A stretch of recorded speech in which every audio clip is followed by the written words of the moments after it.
Bonjour à tous et bienvenue dans Metallica. Aujourd'hui, on va parler des mascottes. Alors une mascotte, qu'est-ce que c'est? Selon le petit Larousse illustré, c'est un objet, une personne ou un animal considéré comme un porte-bonheur, un fétiche. Voilà, donc on en voit pas mal dans toutes les équipes de sport par exemple, et puis même dans l'armée, il y avait certaines divisions qui avaient leur animal fétiche. Dans le métal, en tout cas à la base, c'est plutôt une représentation graphique d'un personnage qu'on retrouve sur les visuels du groupe, généralement les pochettes d'albums. Elles personnifient le groupe et sa musique, et elles peuvent même parfois en devenir indissociables. On peut les retrouver aussi sur le merch du groupe, sur les backdrops, et même des fois sur scène. Rappelez-vous l'épisode sur Iron Maiden. D'ailleurs, c'est pas le seul groupe à avoir fait incarner sa mascotte sur scène, regardez.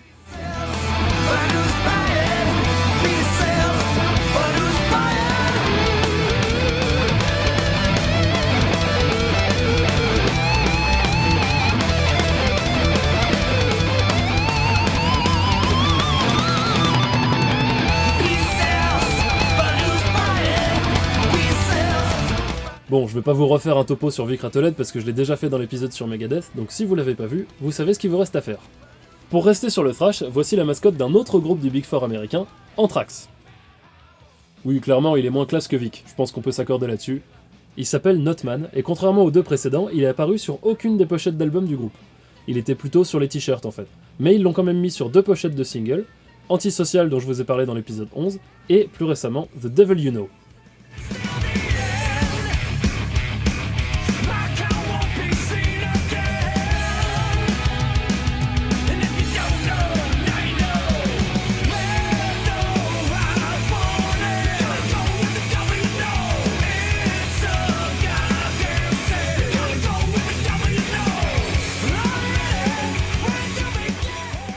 Il a aussi été incarné dans le clip d'Antisocial. Et dans le costume, ils se sont pas dit « Oh bah on va prendre le premier pecno qui vient et le payer une misère », non. Ils ont ramené un bon gros guest. Eh ouais, Ozzy Osbourne, rien que ça. Bon, ça enlève rien au fait que la mascotte est moche, mais c'est déjà ça. Passons à une mascotte bien plus cool.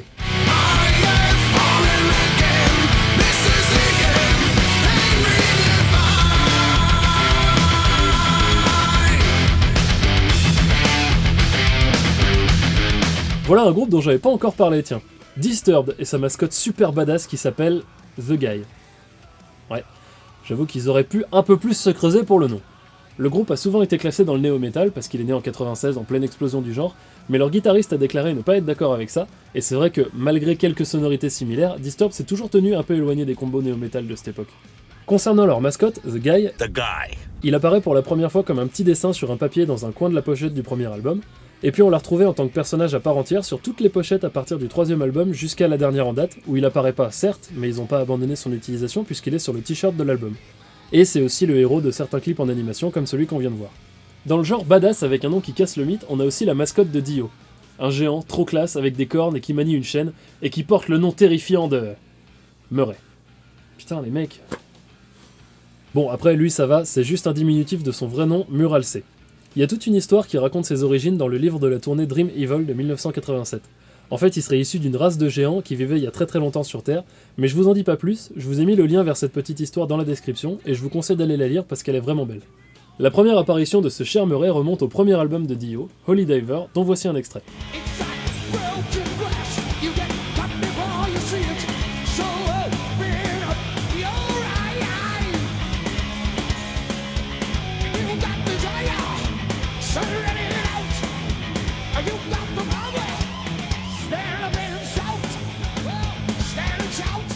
Après ça, il est apparu sur 2 albums, et puis quelques singles et compilations, mais guère plus.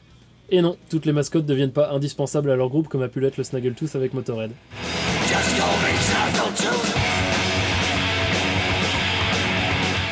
Il a été créé par Joe Petagno, un artiste qui avait déjà travaillé avec des grands noms comme Led Zeppelin et Pink Floyd. Il l'a designé, je cite, en mélangeant un crâne de gorille avec un crâne de chien ou de loup et en y ajoutant des défenses de sanglier disproportionnées. C'est sûrement pour ça que le Snaggletooth se fait aussi appeler Warpig parfois. Et comme on a pu le voir, cette mascotte est vraiment devenue indissociable du groupe. Même sans voir le nom de Motorhead écrit au-dessus, on sait que c'est eux juste en voyant ce crâne avec des défenses.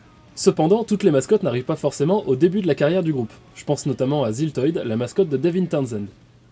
Humans, I am Ziltoid the Omniscient. I come far from across the Omniverse. Lui, c'est l'inverse de la mascotte de Dio. Son nom est plutôt classe, mais par contre, qu'est-ce qu'il est laid. C'est une marionnette créée par Devin Townsend et qui est plus ou moins devenue sa mascotte par la suite. Il est au centre d'un album concept réalisé par Devin en 2007 qui raconte son histoire. C'est un extraterrestre qui menace de détruire la Terre si on lui apporte pas le meilleur café du monde parce que le café, c'est son carburant pour replier le temps. Oui, non, mais je sais ce que vous vous dites, mais ça c'est parce que vous connaissez pas Devin Townsend. C'est un musicien canadien, extrêmement talentueux et surtout très versatile. Du coup, autant des fois il fait des trucs un peu plus sérieux, autant d'autres fois c'est complètement barré. Mais ça n'empêche pas que ce soit vraiment excellent. Il a une discographie assez chargée et surtout très diversifiée, donc gardez bien en tête que l'extrait que je vais vous montrer c'est qu'une des nombreuses facettes de la musique de Devin.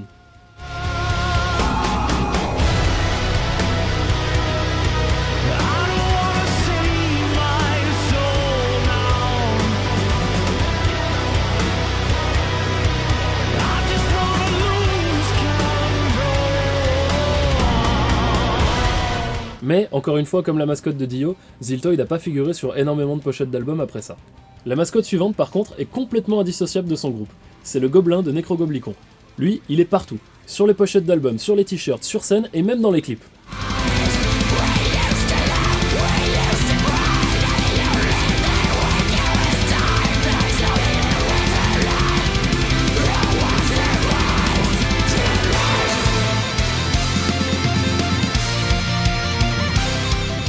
Ce groupe américain de death melodic à tendance folk a adopté le gobelin comme bien plus qu'une mascotte, c'est carrément l'identité du groupe.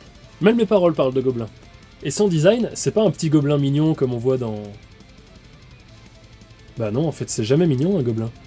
Et son design, très halloweenesque, nous fait une transition toute trouvée pour le prochain groupe dont on va parler, Helloween.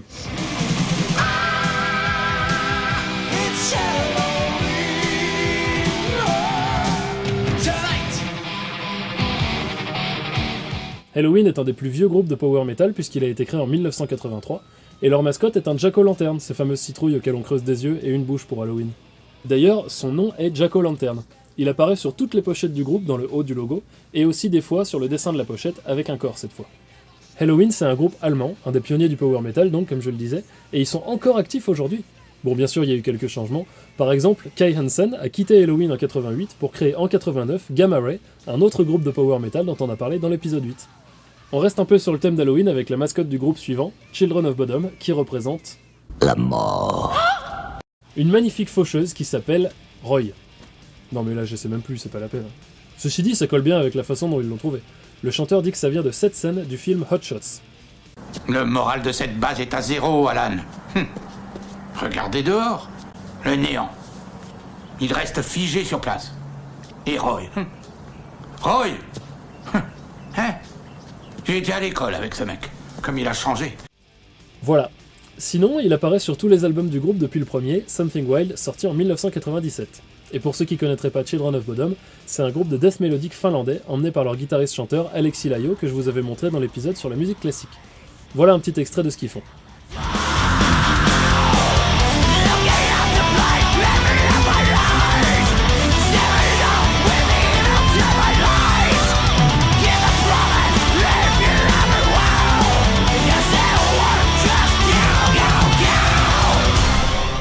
Bon, les noms tout pourris, ça commence un peu à me saouler là. La rédaction, est-ce qu'on pourrait avoir une mascotte avec un nom un peu plus classe, s'il vous plaît? Ah bah oui, très bien. Iced Earth est leur mascotte Set Abominae. C'est une espèce de pharaon à moitié momifié avec les yeux lumineux et des dents acérées. Il est de la race des Sétiens, issu de l'imaginaire du guitariste et créateur d'Iced Earth, Jon Schaffer. Leur histoire est racontée dans le concept album Framing Armageddon Something Wicked Part 1, sorti en 2007, et dans la part 2, sortie en 2008, c'est de Set Abominae lui-même qu'on va parler. Et musicalement, Iced Earth, ça donne ça.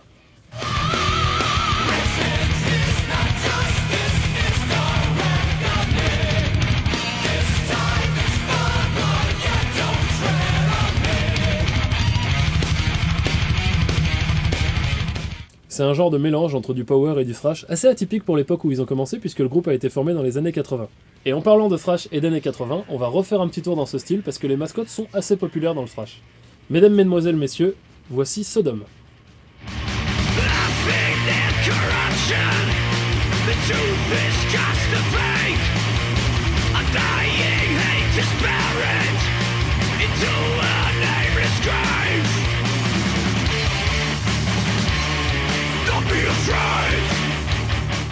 Et voici leur mascotte, un soldat avec un masque à gaz et qui porte le doux nom de Knarrenheinz. Vous l'aurez deviné, Sodom est un groupe allemand. Vous vous rappelez du Big Four of Thrash ? Eh bien il existe également un Big Four de groupes de thrash allemands. On y reviendra en détail dans un prochain épisode de Thrash or Die. Sodom en fait donc partie, tout comme Destruction et Tankard, dont les mascottes sont respectivement un boucher fou et un alien alcoolique. Et le quatrième groupe de ce Big Four est Creator.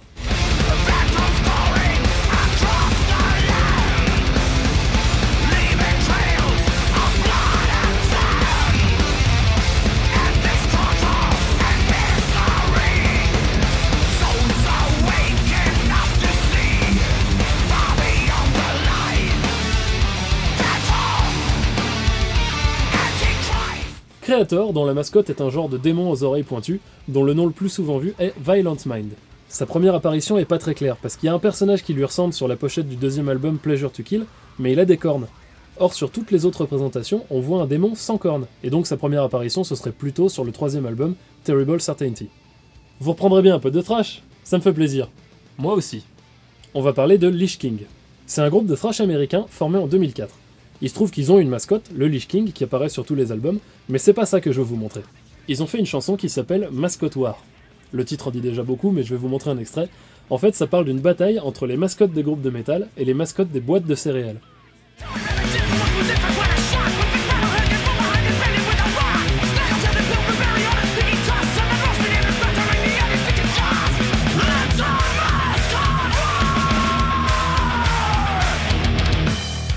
Je pense que vous aurez compris le principe, les mascottes céréales se font tout bonnement éclater par les mascottes métal. C'est violent, il y a du sang partout, il y a des mâchoires pétées, des empalements, des cœurs arrachés. Bref, je pense qu'on peut dire que les mascottes métal sont de vrais serial killers. Bon, je crois qu'il vaudrait mieux s'arrêter là, hein. C'était la blague de trop. J'espère que cet épisode vous a plu malgré tout, et j'espère vous retrouver bientôt sur la chaîne Metalliquois. N'oubliez pas d'activer la petite cloche pour être notifié des nouvelles vidéos qui vont sortir. Salut à tous!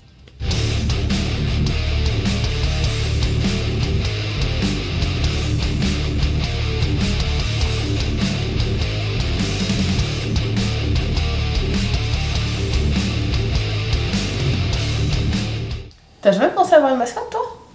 Ouais, je sais pas si ce sera vraiment utile. Bah, pourquoi pas ? Bah, on t'a déjà toi, ça revient au même, non? Ok, je l'ai peut-être mérité celle-là.